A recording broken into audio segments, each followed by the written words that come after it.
Мен әр кеш сайын бір жолмен ғана жүгіре бердім. Және менің назарымды әрқашан көшенің шетіндегі ескі қараусыз қалған үй аударды. Ол үйді баяғыдан бері тастап кеткен секілді. Бұталар мен ағаштардың өскені сонша ол көрінбейтін болды. Және маған ішіне кіріп көру қызық болды. Және кірсем ештеңе етпейтін шығар деп ойладым. Және осындай күндердің бірінде мен терезе арқылы кіруді шештім. Үй шынымен ескі болып көрінді.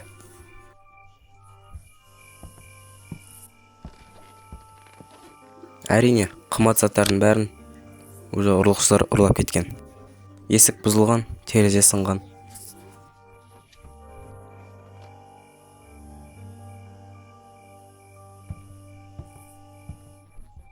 Мен бүкіл бөлмені қарап шықтым. Тек екінші қабатқа мінбедім.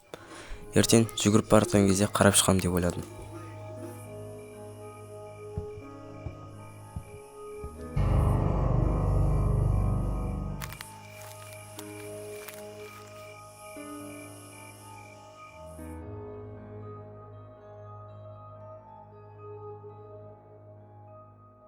Келесі күні ұйқыдан тұрып, ас бөлмеге кофе дайындауға кеттім.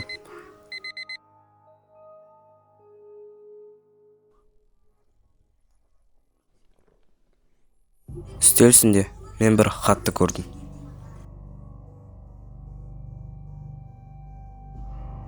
Оны оқып мен тышып қоя жаздадым.